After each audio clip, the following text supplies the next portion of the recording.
السلام علیکم ورحمۃ اللہ وبرکاتہ۔ ناظرین، ابو داؤد شریف کی حدیث ہے، نبی پاک صلی اللہ علیہ وسلم نے ارشاد فرمایا کہ مومن مومن کا آئینہ ہے۔ اب آئینے کی خصوصیات کیا ہوتی ہیں اور مومن مومن کا آئینہ کیسے ہو سکتا ہے، آج اسی موضوع پر ہم آپ سے گفتگو کریں گے انشاءاللہ۔ اس سے پہلے ہم آپ سے درخواست کرتے ہیں کہ اگر ابھی تک آپ نے ہمارے چینل کو سبسکرائب نہیں کیا ہے تو چینل کو سبسکرائب ضرور کر دیں اور ویڈیو کو لائک کر دیں، شیئر کر دیں، تاکہ زیادہ سے زیادہ لوگوں کے پاس علم کی بات پہنچ سکے۔ نبی پاک صلی اللہ علیہ وسلم کی حدیث ہے کہ مومن مومن کا آئینہ ہے۔ اب مومن مومن کا آئینہ کیسے ہو سکتا ہے اور آئینے کی خصوصیات کیا ہوتی ہیں؟ تو آئینے کی سب سے پہلی خاصیت یہ ہے کہ وہ انسان کو اس کے عیب بتلاتا ہے کہ یہاں پر آپ کے دانا ہوا ہے، یہاں آپ کے کچھ کاجل لگا رہ گیا ہے، یہاں پر آپ کے کوئی مسا ہے۔ اس طریقے سے وہ انسان کو اس کے عیب بتلاتا ہے، اور عیب بھی وہ بہت خاموشی سے بتلاتا ہے، لوگوں کو دکھا کر یا لوگوں کے ساتھ شیئر کر کر وہ عیب نہیں بتلاتا، بلکہ عیب بہت خاموشی سے صرف اسی کو بتلاتا ہے جس کے اندر وہ عیب ہے۔ لہذا ہر مسلمان دوسرے مسلمان کا آئینہ ہے، تو اسے چاہیے کہ وہ اپنے بھائی کے عیب کو خاموشی کے ساتھ اور اللہ کی رضا کے لیے اسے بتلائے، نہ کہ لوگوں کو دکھانے کے لیے، اور نہ ہی لوگوں کے سامنے گا کر اسے رسوا کرنے کے لیے ایسے نہ بتلائے، بلکہ اللہ کی رضا کے لیے خاموشی سے الگ لے جا کر اسے نصیحت کے بطور اس کے عیب بتائیں، اس کے گناہوں سے اس کو آگاہ کریں کہ آپ میں یہ گناہ ہے، اس گناہ کو چھوڑ دیجئے۔ دوسری خاصیت ہے آئینے کی کہ آئینہ کبھی اکتاتا نہیں ہے۔ وہ اکتاتا نہیں ہے کہ ایک مرتبہ عیب بتا دیا اب دوبارہ نہیں بتائے گا، ساتھ ہی وہ دوسری بار میں یا تیسری بار میں 1000 بار بھی اگر وہ عیب بتائے تو آئینہ کبھی اپنا رویہ نہیں بدلتا، بلکہ جو رویہ اس کا پہلی بار میں تھا، جو لہجہ اس کا پہلی بار میں تھا، وہی لہجہ اس کا ہر مرتبہ رہے گا۔ لہذا ایک مومن دوسرے مومن کا آئینہ ہے، تو اسے بھی یہ چاہیے کہ وہ اپنے بھائی کو جب نصیحت کرے، اس کے عیب بتلائے، اس کے گناہوں سے آگاہ کرے، تو وہ اس کو جب تک آگاہ کرتا رہے جب تک وہ اس گناہ کو نہ چھوڑ دے، اس سے اکتائے نہیں کہ میں تو اسے بہت سمجھا چکا، اب میرے بس کی بات نہیں، میں نہیں سمجھاؤں گا، بلکہ اس کو وہ سمجھاتا رہے کہ بھائی آپ یہ جو کر رہے ہو وہ غلط کر رہے ہو، یہ گناہ کا کام ہے، اسے چھوڑ دیجئے، اللہ کے راستے پر آ جائیے، اسے سمجھاتا رہے۔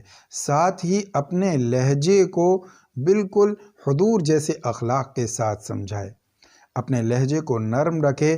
یہ نہیں کہ جب دوسری مرتبہ سمجھا رہا ہے یا تیسری مرتبہ سمجھا رہا ہے یا 10ویں مرتبہ سمجھا رہا ہے تو اپنے لہجے میں سختی لے آئے، بلکہ نہیں، جو پہلی مرتبہ لہجہ تھا اس کا نرمی کے ساتھ، اسی نرمی کے لہجے کے ساتھ ہر مرتبہ سمجھاتا رہے۔ باقی ہدایت دینا وہ تو اللہ کے ہاتھ میں ہے، اللہ ہدایت دینے والے ہیں۔ ہمارا کام تو صرف اللہ کی بات پہنچانا ہے، اللہ کا فرمان لوگوں تک پہنچانا ہے، لوگوں کو گناہوں سے آگاہ کرنا ہے۔ اور تیسری سب سے بڑی اور سب سے اہم خاصیت جو آئینے میں ہوتی ہے وہ یہ ہے کہ جب انسان اپنے عیب کو دور کر لیتا ہے تو وہ دوبارہ اس کو یاد نہیں دلاتا۔ مثال کے طور پر کوئی کاجل لگا رہا ہے، اگر کاجل لگاتے میں اس کا کاجل یہاں لگ جاتا ہے رخسار پر، اور پھر وہ اسے صاف کر لیتا ہے تو آئینہ پھر بعد میں اس کاجل کو یہاں نہیں دکھائے گا۔ لہذا ہم مسلمان کو بھی یہ چاہیے کہ ہم اپنے دوسرے مسلمان بھائی کے لیے آئینہ ہیں۔ اگر ہم کسی مسلمان بھائی کو اس کے گناہ پر آگاہ کر رہے ہیں، اسے نصیحت کر رہے ہیں، پھر وہ اس گناہ کو چھوڑ دیتا ہے، تو ہمیں یہ کوئی حق نہیں بنتا کہ ہم اس کے گناہ کو اسے یاد دلائیں۔ ہمیں چاہیے کہ ہم اس چیز کا خاص خیال رکھیں کہ ہم دوبارہ اس کے سامنے اس کے اس گناہ کو ذکر نہ کریں، اس کے ہی سامنے نہیں بلکہ ہمیں کسی کے بھی سامنے اس کے گناہ کو اجاگر نہیں کرنا چاہیے، اس کے گناہ کو ذکر نہیں کرنا چاہیے۔ آج کے وقت میں یہ دیکھا جاتا ہے کہ لوگ اپنی واہوائی کے لیے یا کسی اور مقصد کے لیے لوگ یہ بتاتے ہیں کہ میں نے فلاں شخص کو یہ سمجھایا تو وہ اس چیز سے بچ گیا۔ یاد رکھیے، ہم تو کہہ دیتے ہیں، لیکن وہ شخص جس نے اس گناہ کو چھوڑا ہے اس کے دل میں کہیں نہ کہیں تکلیف ہوتی ہے کہ جب میں نے یہ چیز چھوڑ دی ہے تو پھر کیوں بار بار اس چیز کو ذکر کیا جا رہا ہے۔ اس لیے ہمیں چاہیے کہ ہم اس سے بچیں۔ اسی پر مجھے ایک واقعہ یاد آ گیا، آپ کے ساتھ شیئر کرتا چلوں۔ بالکل سچا واقعہ ہے۔ ایک صاحب دیہاتی تھے جو مراد آباد سائڈ کے تھے۔ وہ بہت زیادہ گناہ میں ملوث تھے اور شراب بھی پیتے تھے۔ اتفاق ان کے پاس تبلیغی جماعت والے آئے اور جماعت والوں نے انہیں تعلیم دی، تبلیغ کری، تو انہیں 40 دن کے چلے میں لے گئے۔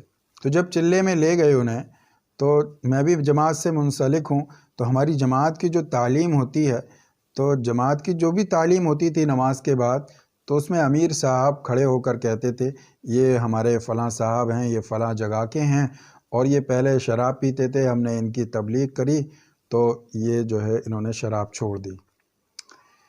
لہذا جب دوسری مرتبہ تعلیم ہوئی تو دوسری مرتبہ بھی انہوں نے اسی طریقے سے بیان کیا۔ تیسری مرتبہ حد ہو گئی، روزانہ ایسا ہی ہونے لگا کہ وہ تعلیم کرتے تھے جس مسجد میں جا کر، اس مسجد میں وہ یہی کہتے تھے یہ ہمارے فلاں جماعت کے ساتھی ہیں اور فلاں شہر کے فلاں دیہات کے رہنے والے ہیں اور یہ پہلے شراب پیتے تھے، اب انہوں نے شراب چھوڑ دی، ہم نے ان کی تبلیغ کری۔ تو وہ ایک دن کھڑے ہو گئے اور کھڑے ہو کر کہنے لگے کہ ارے دھت ہے ایسی جماعت پر، میں نہیں جاتا جماعت میں، اتنا تو میں شراب پیتے وقت بدنام نہیں تھا جتنا تم نے یہاں پر بدنام کر دیا۔ تو میرے دوستو، ہمیں چاہیے کہ اگر ہم کسی بھائی کو نصیحت کرتے ہیں تو اس نصیحت کو اگر وہ مان لیتا ہے اور اس گناہ سے بچ جاتا ہے تو اب اس گناہ کو بالکل بھول جائیے۔ جب اللہ بھول جاتا ہے تو ہم انسان ہیں، ہم کیا چیز ہیں جو اس گناہ کو یاد رکھیں اور اس گناہ کو اجاگر کریں، لوگوں کے سامنے بیان کریں۔ اس گناہ کو بالکل بھول جائیے۔ تو اس لیے نبی اکرم صلی اللہ علیہ وسلم نے فرمایا کہ مومن مومن کا آئینہ ہے، اور آئینے کی یہ خاصیت ہوتی ہے کہ وہ انسان کو اس کے عیب بتاتا ہے بڑی خاموشی کے ساتھ، اور عیب بتانے میں چاہے وہ انسان اس کے سامنے 100 مرتبہ کھڑا ہو وہ اکتاتا نہیں ہے۔ اور تیسری خاصیت جو سب سے اہم اور سب سے بڑی ہے وہ یہ کہ جب وہ انسان اس عیب کو دور کر لیتا ہے تو پھر وہ دوبارہ اس کو یاد نہیں دلاتا۔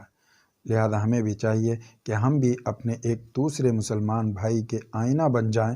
اللہ ہمیں عمل کی توفیق عطا فرمائے۔ اس کلپ کو شیئر کیجئے تاکہ لوگ عمل کر سکیں۔ السلام علیکم ورحمۃ اللہ وبرکاتہ۔